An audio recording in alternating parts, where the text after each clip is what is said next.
Panginoon sa Kristo. Salamat po sa maraming pagbabago na ating matyagan. Salamat po sa Diyos sapagkat hindi po natin ito inaasahan, but it comes, no? Dumating po sa atin, yet alam po natin na seryoso ang Diyos. Kaya seryoso kasi kayo. Kaya seryoso ang Diyos. Ang Diyos ang mga bagay na ito. We counted blessings or anything na nagbigay po sa atin ng kagalakan. Maaaring iba ay tumataas ang kanilang mga kilay. No? O maaaring nagtataka sila. Right? Ayaw mo na lang sila. Dahil ang kabutihan ay para sa inyo na naghahanap ng mas malawak pa na katotohanan. Alright, so tonight, ang ating pag-aaralan, which binanggit na nga po, ay yung ready to depart. Handa na siyang umalis. No? Kayo ba ay handa na umalis? Kung ating titignan, by nature, no? Men by their nature ay ayaw nila.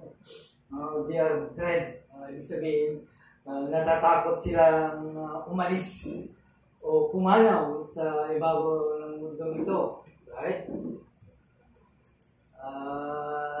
Alam naman po natin, few are every made willing to die.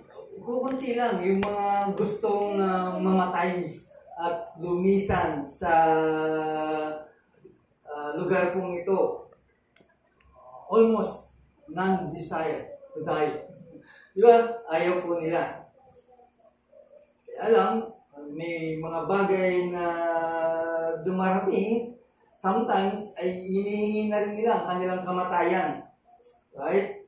Why? Because they are betwixt or they are pressed down in pain, sorrow, and sick, and weary for this world.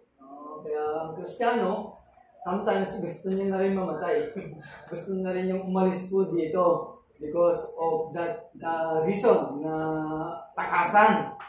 Right? So, tandaan po natin mga kapatid, ito po yung desire ni Paul. Kaya lang, nagkaroon siya ng dilema. Hindi niya alam, hindi siya makapag-desisyon kung ano ang pipiliin niya. To go to Christ, much better. But to choose na manatili dito, much better for us. Kaya lang, sa kanya ay kaya niya nasabi po ito because during that time, he was in prison. Sa atin, bilang mga Kristiyano, bilang mga tao, kapag nandito tayo sa ganitong kalalagayan, ay nanaisin na rin natin pumanaw. No? Kaya nga sabi ko, some men. Kaya sa ating pag-aaral, ay makikita po natin paano si Paul ay mas gusto pa niyang manatili dito. Pero he was ready to depart. Kasi mas mabuti para sa kanya. So, basahin po natin again. Our text is in Philippians chapter 1, verse 23 to 26. Okay? Babasahin ko po sa King James para mas lalo maintindihan natin. Bagamat malalim po siya. Okay? So, verse 23, for I am straight betwixt two. Naiipit po daw siya. Having a desire to depart and to be with Christ, which is far better. Nevertheless, to abide in the flesh is more needful for you. And having this confidence, I know that I shall abide and continue with you all for your furtherance and joy of faith, that your rejoicing may be more abundant in Jesus Christ for me by coming to you again. Nandun pa rin yung concern ni Paul sa mga Kristiyano. Samantalang mas mabuti sa kanya Kaya sa atin, total, nagsasuffer naman ako dito, Kristiyano naman ako, mas mabuting pumunta na ako sa langit. No? Kaya masabi ni Pastor Olan, kung yun ang nais mo, sige, pumunta ka na. Walang Kristiyano na sa langit ka agad. Okay? Kaya ka nandito ay, of course, ipa-furnish pa yung pananampalataya mo, i-design pa yun, and something na magiging mag-mark sa isipan po natin, right? Kasi kung nais ng Diyos na pumunta tayo sa langit, sana nung pagka-convert mo, nasa langit ka na.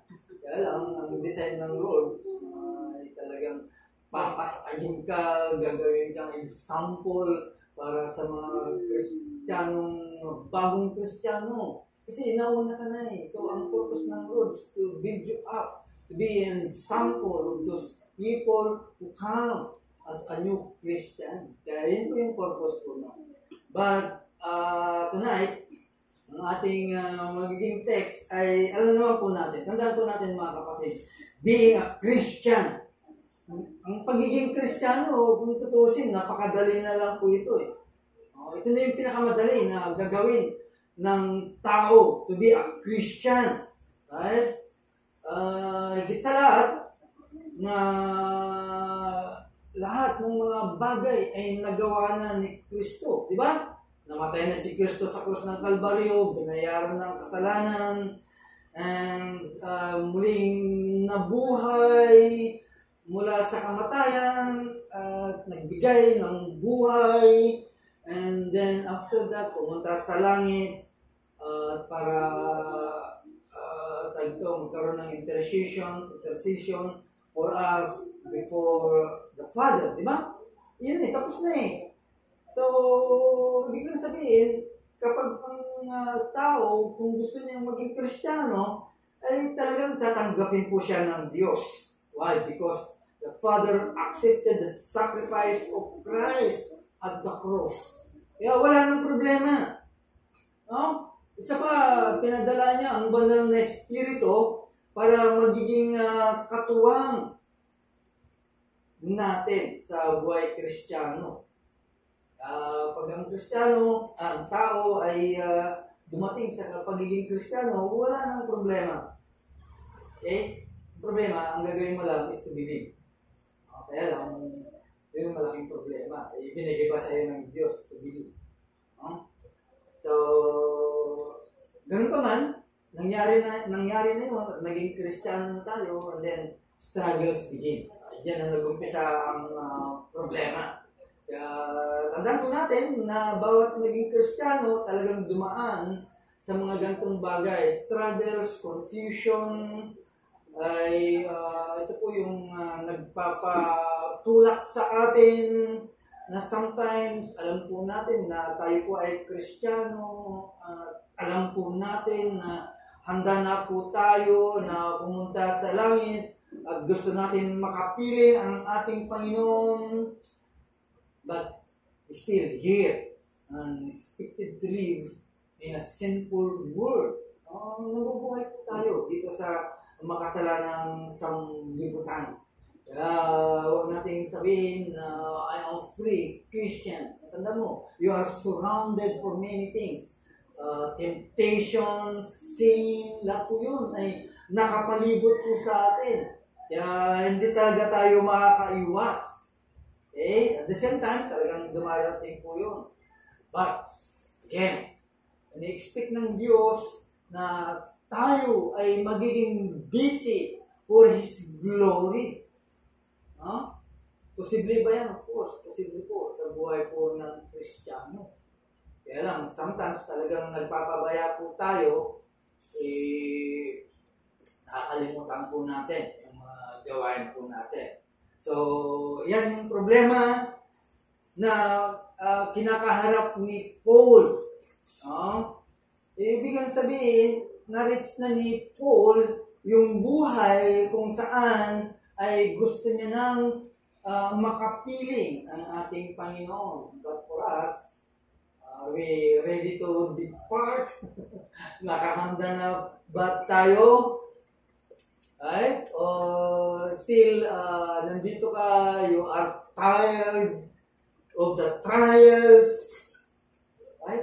And longing for that city kung saan nandun ang kagalakan at kasiyahan po natin. At yan doon ang kapahingahan po natin. At doon makikita po natin ang Panginoon who dearly love you. Diba? Yun po yung inaasam-asam po natin. Right? Kaya lang si Paul, sa kabila ng lahat, ay nasa prison siya. Kaya sinusulat niya ito nung nasa kulungan po siya. So, ibig lang sabihin, si Paul mismo ay nakaranas po siya. He suffered mixed emotion. No? Ano yung letter A to Z? Emotions. Yun yung kanyang nararanasan. So, ganoon din po, mga Kristiyano, ay yun din po ang nararanasan natin day, and our time. Okay? Kaya ito ang ating dapat tignan, right? Na dapat ilagay po natin sa ating kaisipan. Okay? Are you ready to depart? Or you want to stay for the good of others? O gusto mo pang magamit ka? Any reason? Gusto mo ba talagang magamit? Or ayaw mo pa talaga? No? Kung gusto mo naman pumunta because you are in betwixt. No? Nasa gitna ka, kung saan ay talagang nilulublob ka, that's a part of our Christianity. Ay, alam naman po natin, yung tinuro po natin sa atin kanina. Di ba? So, in verse 3, there is a dilemma. Ibig sabihin, merong problema si Paul. No? There is a big problem. Ibig lang sabihin ng dilemma, merong difficult situation. No? Kung saan ay mamimili ka in between two or more alternatives. So, ibig lang si Paul ay umaharap po siya na hindi siya makakapag-desisyon kung gusto niya talagang pumunta sa langit or gusto pa niyang manatili dito. Right? Ikaw, anong gusto mo? Pumunta ka na sa langit or something na mayroon pang umihila sa iyo para dito ka pa? Why? Because, of course, may mga hindi ka pa, may mga mahal ka pa sa buhay na hindi pa na-Christianize, hindi pa nasira ng gospel. Kung yan ang intention po natin, that's good. No? Yan po yung reason po natin, it's good. Pero kung intention mo, pagod ka na, dahil sa problema or whatever, gusto mo nang malis, sabi ni Pastor, wala, sige, ayusin nyo, pumunta ka na. Okay? So, tingnan po natin. No? According to Paul's own testimony, he is in a strait. No? Nasa gitna siya. Alam niyo ba yung barko na dadaan sa tunnel? No? Hindi pwedeng kumabig dito, hindi pwedeng kumabig sa kaliwa kanan, kundi mababangga siya, kundi diretso siya. Kung baga sana, eksakto lang yung kanyang dinadaanan. Okay? So, itong word na straight, this word is used to describe some pretty colorful situation. Para maintindihan po natin, i-apply po natin kung saan po ito ay ginagamit. Number one, it is used in a besieged city. No? Itong besieged city na ito, biglang sabihin, this city is surrounded by enemies, kung saan ay wala silang makuhang tulong sa mga nakapalibot sa kanila. So, ibig lang sabihin, these people are trapped. Na-trap po sila, and of course, they are desperate. No? Desperado na sila na walang tutulong sa kanila. Of course, they want to be liberated. Gusto nilang makalaya po doon. So, yun po yung una na para maintindihan po natin ang words straight, no? So, tignan po natin. Katulad kanina, sinabi ko, isang barko na dumaan sa Narrow Channel, may yung sikip, no? Hindi po ito pwedeng tumakbo ng mabilis. Okay? Because masikip nga po yun. It's very dangerous place for ships to be. Kaya there is a danger. Maaaring ang barkong ito ay masira. Ito, ginagamit din po ito sa mga nag-aalaga din ng mga hayop. Okay? Yung sabihin, yung hayop kung saan ay iipitin side by side. Okay? Di ba, minsan, kung gusto mong injection na yung baboy, ginagawa ng mga araw talagang iniipit ng tuhod yun para hindi makagalaw, hindi makahulagpos. Yun po yung ibig sabihin po, no? So, it means yung cattle po yun talagang i-injure niya yung pain. Gamat kabutihan niya sa kanya yun, pero yung pagkapigil sa kanya ay medyo masakit sa kanya po yun.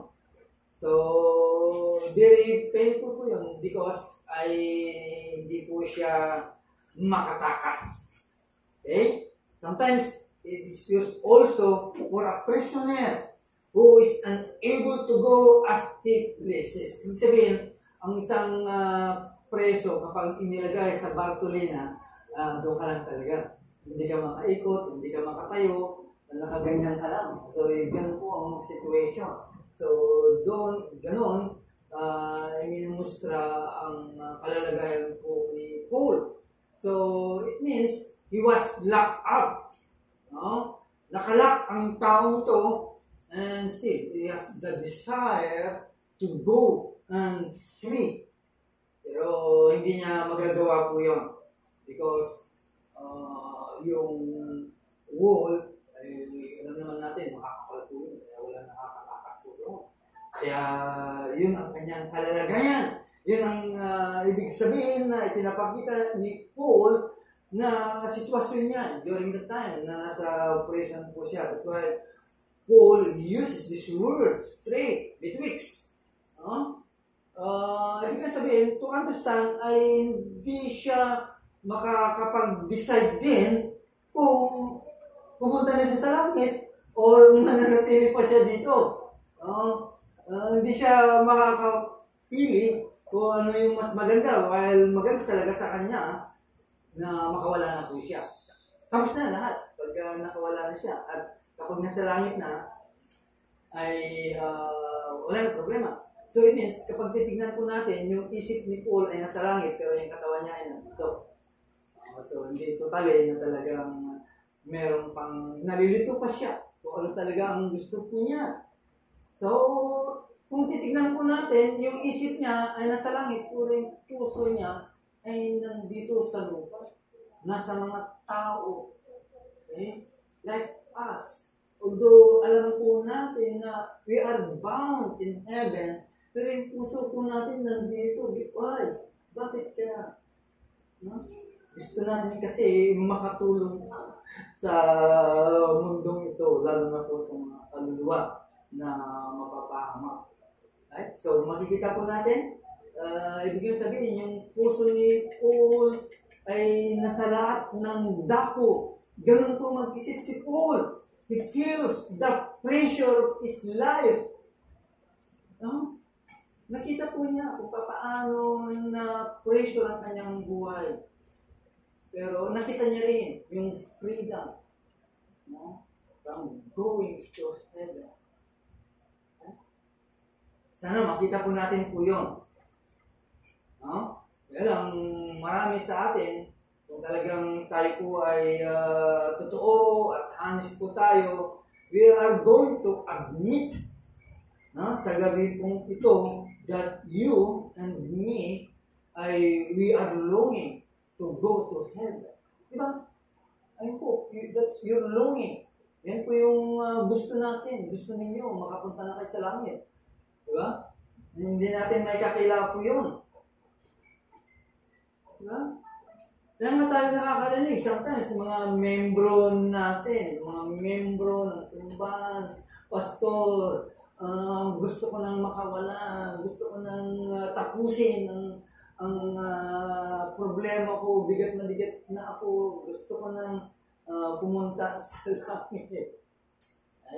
Ay, diyan po yung narinig po natin. Right? Kaya, sometimes, yun po yun. Okay? Alam po natin that most of us ay experience po natin na maranasan po natin ang mga bagay po ito. Even me. No? Ako din. Lord. No? Gusto ko na rin pumunta. Sabay-sabay na lang tayo. Para mas masaya. Corporate suicide. Corporate. Di ba? Okay?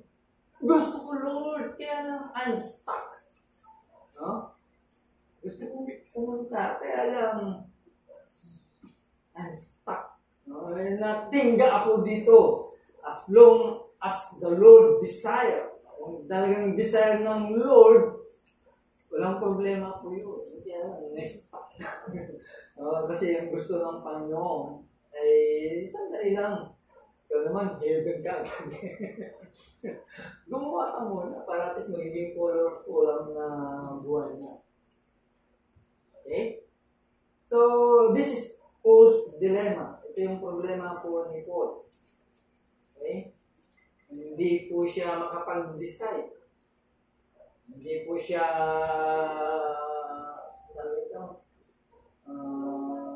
kung talaga gusto niya. And again, in verse 23, makikita po natin yung desire. Paul's desire. Right? Makikita po natin po dito that there are two-fold longing. Paul's longing. Ano yung unang desire niya? Kalayaan. Diba? Isin ba naman nang may gusto na mananatili ka sa kulungan? Kahit sabihin mong Kristiyano ka, ginagamit ka ng Panginoon. Diba? Pero desire pa rin niyo natin na makalaya from the bondage of the prison na kung saan ay kanyang kinalalagyan. Okay na sana kung yung prison na yun ay kompleto. May mga andun lahat ng kailangan mo. Andun yung mga TV, cellphone, internet, di ba? Andun lahat. Sige, mas gusto ko pa dito. Kaysa naman, kaya nga yung ibang mga tayo ng PDL, no? Pag dumating na yung time na sila ay palalayain, ay mas gusto pa nila doon. Kasi baka daw sila madisgrasya pa, imbes na maganda ng kalalagayan, ay mas gusto nilang manatili doon. Pero iba ang sitwasyon po ni Paul. Alam naman po natin, no? Kapag ikaw ay nangangaral ng salita ng Diyos, maraming against o ayaw po, talagang gano'n ang mangyayari. Okay? Ganun ang gagawin nila sa iyo. Siyempre, hindi angko yung prison house sa iyo. Diba? Tagalang nilang ginugulo mo ang lugar sa pag-preach. Talagang ganun ang gagawin mo. Kaya marami sa Saudi Arabia during the time nandun pa ako. Kaya makikita mo talaga yung matapang ng mga Pilipino na kahit bawal, ay they are preaching the word of God. Kahit makulong sila, maging kamatayan man nila, but still, they are doing it. Dahil ang puso nila ay nasa tao. Tutusin, sila yung dapat mag-isip na magpumunta na sa langit. Kasi siguro, nung nandito pa sa Pilipinas, malaya pa sila. Marami ng Christian, marami ng kaluluwa na nadala nila sa kanan ni Kristo. Kaya sinubog sila, dinala sila sa Saudi, still, ganun pa rin ang ginagawa nila. Kaya kapag nauli ka doon, 72 lashes ang dadapos sa likod mo. Buti na sana kung no, yung sinturon, hindi, yantok. Yantok, alam niyo ba yung yantok? Yung yantok? Sakit no? Oh? Sometimes, naka-observe ako nun. Habang lumalakad, sinusundan siya ng palo ng yantok, sumisigaw, tumiiyak. Ganon sila katapang, ganon sila kaseryoso sa kanilang pagiging Kristiyano. Kaya lang si Paul, ito yung nagpapapigil sa kanya, yung kanyang kalayahan. Gusto niyang makalaya at magkaroon ng break free sa dalawang bagay. At ito yung pumipigil po sa kanya. Maaaring siguro, iba, naranasan niyo na bang makulong? Siguro hindi pa na. Iba ang pakiramdam. Kung ikaw na kulong, maaaring parehas lang kayo nararamdaman ni Paul. Ito yung kanyang puso. That's why Paul expresses desire by using the word depart. Depart. Napaka-interesting na bagay na malaman po natin. Hindi naman yung depart na aalis na lang, kundi gusto niya mamatay po siya. So, what is the reason kung bakit si Paul ay gusto niya nang mamatay? To depart.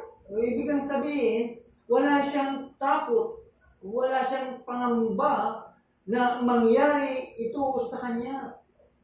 Diba? Sometimes we are often in the field of mapapahamak tayo, di ba? Takot na takot po tayo. Sometimes we face the threat of death.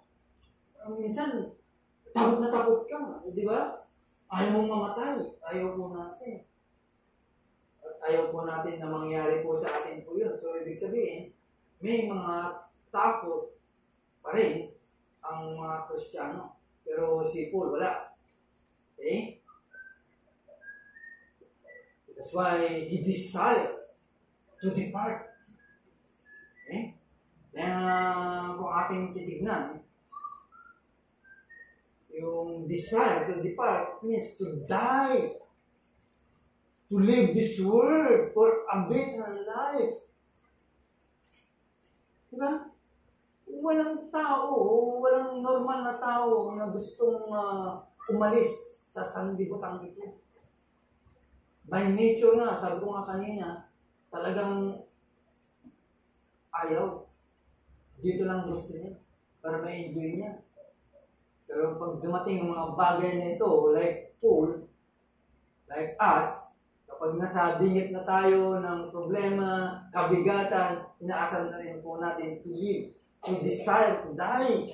Lalo na kapag ikaw ay na-press down ka ng problema, ng sakit, whatever, cancer ka, mas gusto mo nang mamatay. Pero dito sa case po ni Paul, tingnan po natin. Why? Because very interesting po ito. Na gusto ni Paul na pag namatay siya, ibig nang sabihin, there is no fear for Paul. Kaya simple lang ang kanyang pagkasabi. He desired to depart. Okay? Sa atin, na meron bang nagdi-desire? Kasi yung para maintindihan po natin, yung desire to depart, it is a military, kung titingnan po natin, it is a military term. It was used of soldiers taking down their tents. Ito yung picture ng isang Kristiyano sa kanyang kamatayan. Diba? Kapag ang Kristiyano ay namatay po na siya at umalis na sa sanlibutan ito, ibig lang sabihin, tapos na. All ready is to put up this tent of flesh and to go with Christ. Yun, ganun lang kasimple po yun. Okay? At ginagamit din po ito as a sailor's term. It means to loosen a ship and set sail. That is what happened when a Christian comes to the end of the way. Para kang naglalakbay. Tinitiklop mo na yung tent. Tapos na. At yun na yung huling araw mo. Right? Kaya ginamit din po ito. Of course, purpose nun is to meet Jesus. At ginamit din po ito as a terms for a farmer. Yung, di ba, pag nag-aararo ay nilalagay yung tawag nito, yung yoke. After ng mag-aararo ay tatanggalin na rin po yun. So, sabihin, the work is done. Tapos na. So, ganun din po yung terms. It's a picture for the child of God. No? Ito rin yung picture kung saan ay one day our work will be finished. No? Dating yung araw na tapos na ang paglilingkod mo, and the yoke of service will be removed. Tapos na ang ating paglilingkod. And of course, you will enter into the eternal rest. Yun po inilalarawan. Okay? Mga kapatid, ibig lang sabihin, Paul's longing for the Lord. Wants to be with the Lord. Okay? Ano ang rason? Ano ang kadahilanan? O ano yung karapatan na bakit si Paul ay gusto niya ng pumanaw? Okay? Bakit gusto niya nang makasama si Kristo? Yeah? I think, and I hope na this is the cry for every believers. Yeah, yun naman talaga ang natin ay makasama ang ating Panginoon. Right? Dahil nga yung umpisa na ikaw ay maligtas, yun ang kaagad-agad ang gusto mo, di ba? Na makasama mo ang Panginoon. Okay? Biglang sabihin, we have a desire to see Jesus one day. No? Yan po yung totoo. Either you depart now or next, ang tendency po nun, makikita pa rin natin si Kristo. Makikita po natin po siya. At makikita natin po siya kung saan nandoon po siya. Dahil pinangako niya naman kung nasaan ako ay nandun ka. Di ba? So, lahat po tayo ay longing for that. Okay? Yan po yung iniisip ng mga Kristiyano. Kaya lang something na bakit ayaw? Kaya nga sabi ng isang pastor, bakit ayaw mo? Mas maganda kapag na kay Kristo ka na. Or may kinakatakutan ka. Dalawa lang yun, ang kinakatakutan mo. Maaaring hindi mo pa natapos yung task na binigay sa'yo ng Panginoon. O maaaring meron ka pang itinatago. Kaya ayaw mo pa. Diba? Ayaw mo pang makita si Kristo. Kaya ayaw pa. No? Samantalang lahat ay gusto. Okay? Ngayon, ayaw mo na, makikita mo na ang iyong Panginoon. Okay? Mapatutunayan mo na kung paano minahal ka ni Kristo. Why? Sabi ni Paul, much better for me, far better. Malaking kabutihan para sa akin. Ano ibig sabihin ko dito? Of course, kung nakay Kristo ka na, di ba, yung pinaka-mabuti sa lahat, tapos na ang lahat ng bagay, nasa langit ka na, nakita mo na ang Panginoon, nakita mo na yung butas ng kamay, yung palad ng Panginoon, ng kadahilanan, para ikaw ay maligtas, nakita mo na lahat. Diba? And that time you will spend eternity with Him, enjoying His presence. Wow! Ayaw mo ba nun? Siguro, yun po yung dahilan. Kaya gusto nang umalis ni Paul. Okay? Isipin mo kaya ang langit kung anong meron po dito. Diba? Tapos na lahat. Wala nang problema. Everything, lahat ng sakit, wala na. So, kakaiba ang pupuntahan mo kaysa nandito. Siguro yun po yung gusto na mangyari ni Paul. Diba? Kaya nagdadalawang isip siya. Sayang naman. Aalis na ako, solved na ako. Pero paano mga ito? No? Paano yung mga tao na sometimes nakadaw pang palad ko, na umaasa sila na maturuan pa, ma-educate para sila. Diba? Yan, nagdadalawang isip po siya. Maaring mas maganda yung kanyang magiging kalalagyan, pero doon sa kanyang last verse, it's good for them. Mas mabuti na nandito pa ako. Ano yan? Bakit kaya nagdadalawang isip pa si Paul? Why? Dahil meron siyang malasakit, meron siyang concern sa mga tao na nasa paligid po niya. Okay? That's mas mabuti kung yun po ang intention po natin. Pero kung iba ay iba. No? So what's the last? In verse 24 to 26. Ito yung dahilan kung bakit ayaw ni Paul. No, meron siyang utang. Paul's debt. In verse 24 to 26. Okay? Basahin pa natin para makita po natin yung ating text. Alam naman po tayo, meron na tayo may utang. Hindi utang yun sa kundi utang sa Panginoon. May utang ka ba sa Panginoon? Meron. Okay?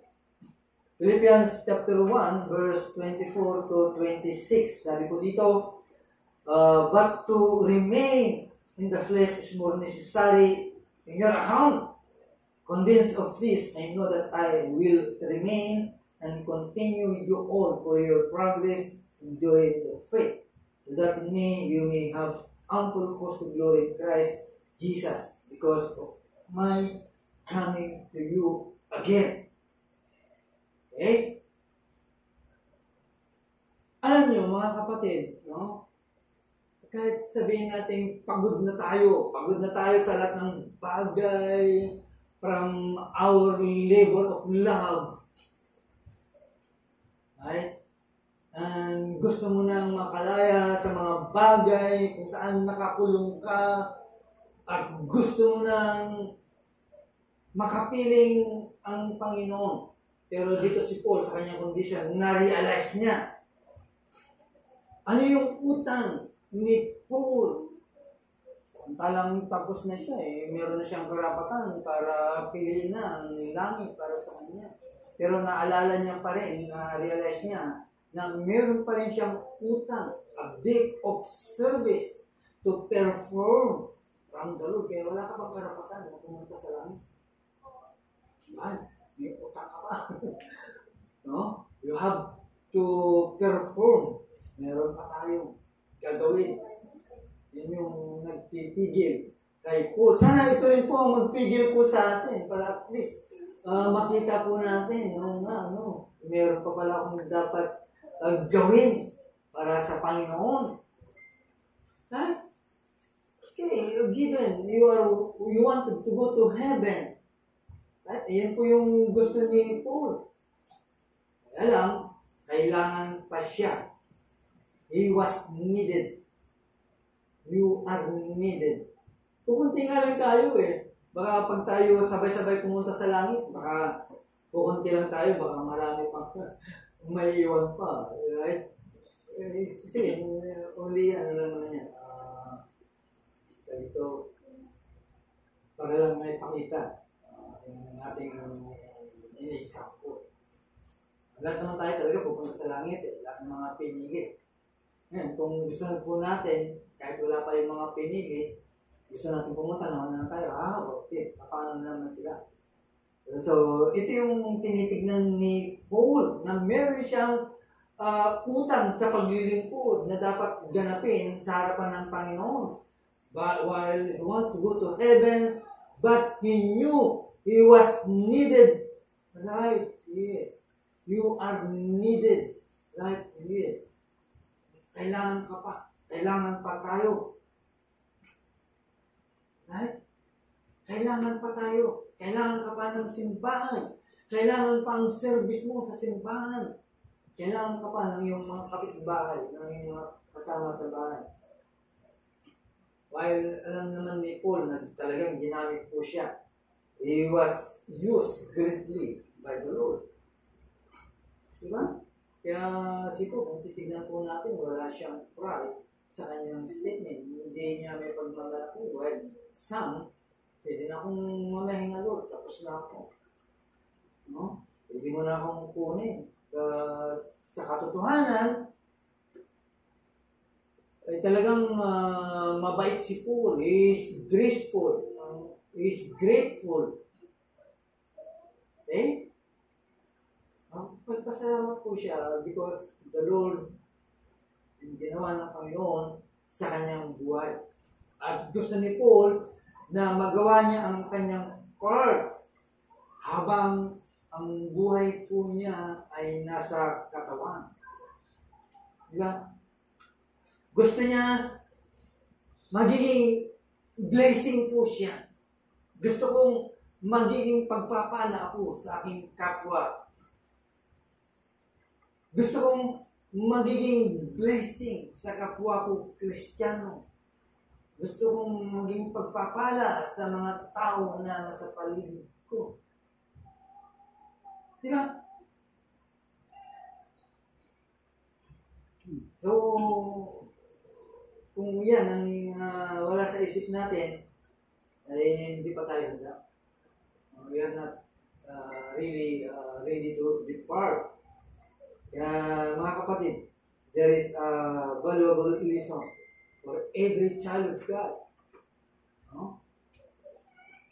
Kaya tandaan po natin, habang ang puso po natin ay nakatutok sa Panginoon, at makita po natin that there is a great work. Meron pang malaking trabaho na dapat gawin po natin dito sa lupang ito. Okay? Marami pang gustong ipagawa ng ating Panginoon para sa atin. Marami pang mga importanteng bagay. Okay? Kaya nga pinpoint ng Panginoon sa kanyang mga disciples, there are need for our workers in the harvest.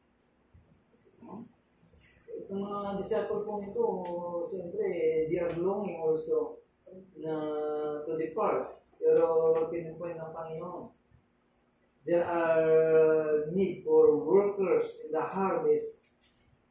Okay? Kailangan po tayo. Dapat makita po natin. Bakit ka niligtas ng Panginoon? God save us to work. Hindi lang yung para ma-enjoy po natin ang buhay Kristiyano at lahat ng pabor ay mapasa atin. At bilang mga Kristiyano, bilang itinangin ng Diyos, hindi na po yun. You save, God save you to work. Para magtrabaho pa, gumawa pa sa ubasan. Kung doon ka na dahil. Kung sa larangan naman ng pagtuturo, lahat po yun ay work.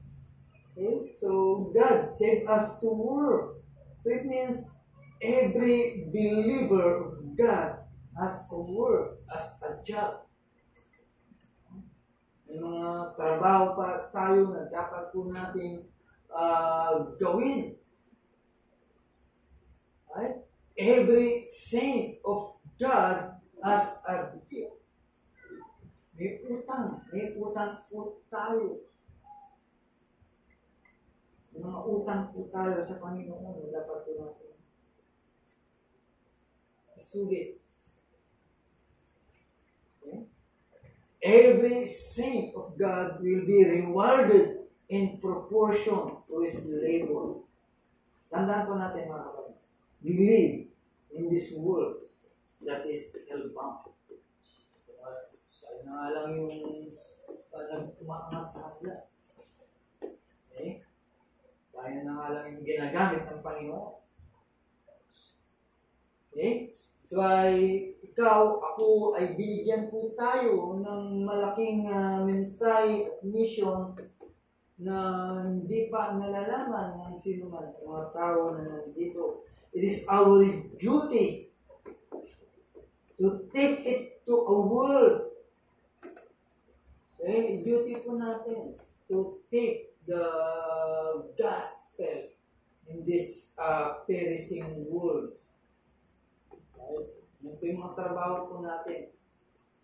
We have a duty to serve the Lord with our hearts. No? While there is breath. At mayroon ka pang hininga, ay gawaan po natin. Okay? Yan po yung utang natin sa ating Panginoon. At yan din po yung utang natin sa mga mapapahamak. Right? We owe it to the saints of God. May utang ka rin sa kapwa mo, Kristiyano. Right? And we owe it to the church. May utang din tayo sa simbahan. Right? And hindi po pwedeng yun ang hilingin mo. No? Umalis ka nandito. Sa San Miguel mo nito. Tandaan po natin mga kapatid. Our highest duty is to do our duty before the Lord. Ito yung mataas na dapat po natin gawin bilang duty sa Panginoon. Okay? Kaya si Paul talagang naramdaman niya yung bigat ng kanyang pagkakautang. He knew that he had a service to perform, no? Para sa glory ng ating Panginoon. That's why some Christian, talagang hindi sila gumigib out. There is no resignation. Kahit uugod-ugod na, talagang gusto pa rin mag-ikot. Hanggang hindi ka inaalis ng Panginoon sa pulpit. Do your duty. Highest duty. Kaya yun po yung kadahilan. Hindi kinukuha ang kanilang hininga. Talagang pinagpapatuloy po nila ang paglilingkod sa ating Panginoon. They are willing to forgo their job. At gusto nilang mangyari yun sa pangalan ng ating Panginoon. So that's why this is a challenge for us. I know na you are heaven bound. Pag mo pahihilingin nyo. Okay? Kung sa langit ka na nga pupunta, of course, problema lang, siguro, you are betwixt in two, no? You are straight in betwixt. Kaya siguro yan po yung iniisip mo. Mali yun. No? Ibig na sabihin, maaaring yung kalalagayan mo, naiipit ka, kaya ang solusyon ay umalis na doon. Gusto mo nang makapunta sa langit. That's why this is challenge for us. No?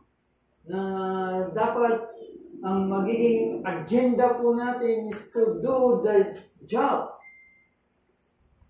Okay? Kaya huwag natin isipin po natin na ang ating Panginoon above all things our desire. Okay? Desire po talaga natin panaginip po natin. Diba? Yan, tama lang yung advice ni Paul. Tama lang yung kanyang sinasabi. At may karapatan po siyang sabihin ang mga bagay po ito because he possesses the right kind outlook on life. Nakita po niya. Kaya karapatan niyang sabihin po ito. Right? Kaya in verse 21, balikan po natin, in verse 21. Ito yung kanyang sum up. Ang kanyang buhay. When he says, in verse 21, ano sabi po dito? For me to live is Christ, and to die is gain. Alisin natin yung Christ. Ano kaya yung lalagay mo dito? Alisin natin yung gain. Ano kaya yung lalagay po natin po dito? Ano kaya yung papalitan? Mas maganda pa dito. Wala na eh, di ba? Eh, Paul, ito na yung pinakamaganda sa kanya. Right? Si Paul ay honestly na masasabi niya na ang kanyang buhay ay isang tunay na reflection of Christ on earth. He knew that while he lives, di ba? He knew na siya po ay, habang siya po ay nabubuhay, nakikita naman po siya na yung buhay ni Kristo ay nakikita nila kay Paul. Di ba? Yun yung tinutunan ko. Kapag tinignan po natin, yun po ang buhay po ng ating Panginoon. Alam niya na darating din yung depart, yung desire to depart. Alam niya po yun. At yun ang inaasam po niya na mas mabuti para sa kanya. Right? Alam niya. At alam din po natin na ito rin yung pinakamabuti sa atin to depart from this life. Para makapiling na natin ng Panginoon. Diba? Alam na natin po yun. Okay? At ito po yung pinakamaganda para sa atin. Teka na. Ito po yung kabutihan po sa iyo. But still, meron pa tayong dapat gawin. Right? Meron po tayong dapat isipin bilang mga Christian. Ay, kung inisip mo na ikaw ay handa na makapunta ka na sa langit, wala namang problema yun. Kung yun talaga may desire mo. Kung pumunta ka sa langit. Okay? Lahat naman po tayo, talagang nag-desire. But still, you are needed. Okay? Kailangan ka tayo. Tao. Dito sa tayo. Dahil ang salamat po kami sa design ng aming mga. Salamat po kami because some of us desiring to go with you, to be with you, Panginoon. That's your promise. Bilang may mas kailangan pa rin para kami dito. Kailangan pa rin kami ng aming simbahan, bawat Kristiyano, bawat tao na kasalanan po na kailangan po. Sana Lord, i-desire po namin to do. Magawa po namin ang aming tungkulin bilang mga Kristiyano before we think to depart. Maring marami pa kaming hindi nagagawa. Maring sometimes ay ito rin po yung iniisip po namin. Kaya naiipid din kami sa dalawa. Kaya salamat po Diyos. po ay napalalahanan sa gabi na ito. Mas kailangan napalalahanan dito sa aming pinalalagyan. Especially Lord sa simbahan, sa bawat kapatiran, sa mga kaluluwa. Wala pa kong Kristo. Ako po, ito ang Kristo Jesus.